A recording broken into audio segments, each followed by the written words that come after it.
నమస్కారం. నేను మీ పురంత వీరయ్య స్వామిని. మంత్రశక్తి యూట్యూబ్ ఛానల్కు స్వాగతం, సుస్వాగతం.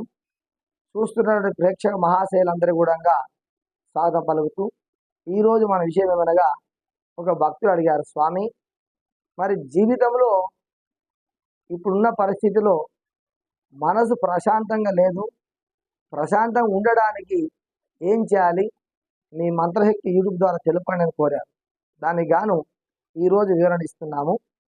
మనన జాయతే మంత్ర. మంత్రం అనగా మనస్సులో పదే పదే అదే మంత్రాన్ని జపించడం వల్ల సిద్ధి కలుగుతుంది అని శాస్త్రం చెప్పబడుతుంది. ఒకే అక్షరాన్ని కొన్ని లక్షల సంవత్సరాలు జపం చేసినట్లయితే అది కలుగుతుంది.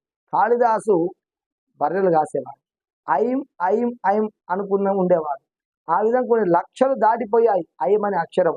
అప్పుడు కాళికాదేవి ప్రత్యక్షమై సాక్షాత్తు ఆ కాళిదాసు నాలికను లాగి ఆ బీజాక్షరం రాసి, అప్పుడు మొట్టమొదటి శ్లోకం కాళిదాసు నోట్లకెళ్ళి నిలబడింది.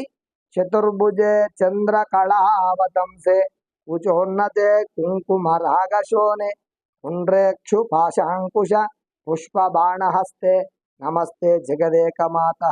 అంటే చతుర్భుజే చంద్ర కళావతంసే, 4 భుజాలు కలిగిన తల్లి చంద్రకళావతంసే, చంద్రుడు ఏ విధంగా అయితే చల్లదానం ఇస్తున్నాడో, వెలుతురునిస్తున్నాడో అలాంటి ప్రభావం కలిగిన అమ్మవారు.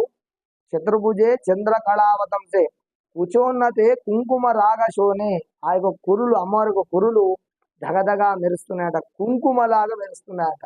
కుంకుమ రాగశోనే, పుండ్ర ఇక్షు బాణ అంకుశ పుష్పము అంటే 8 ఆయుధాలతో అమ్మవారు కనబడింది. అలాంటి అమ్మవారికి నమస్కారం చెప్పి కాళిదాసు ఆ యొక్క బీజాక్షరాన్ని వెంబడే మొట్టమొదటి శ్లోకం ఈ విధంగా చెప్పబడింది. కాబట్టి ప్రతిరోజు ఈ శ్లోకాన్ని ఎవరైతే చదువుకుంటారో మనసు ప్రశాంతంగా ఉంటుంది.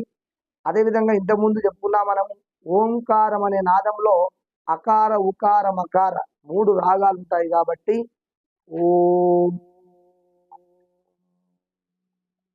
కనీసం 30 సెకండ్లు ఈ ఓం అనే శబ్దాన్ని ఎవరైతే ఉచ్చరిస్తున్నారో రోజుకు 108 సార్లు కానీ కనీసం ఒక 15 సార్లు జపం చేసుకున్న వాళ్ళకు మనసు ఎల్లప్పుడూ కూడా ప్రశాంతంగా ఉండి అమ్మవారి యొక్క సంపూర్ణ కృపా కటాక్షాలు మంత్రశక్తి ద్వారా వాళ్ళకు చేకూరుతాయని చెప్పి ఈ ఛానల్ ద్వారా తెలుపుతున్నాను. ఓం నమః శివాయ.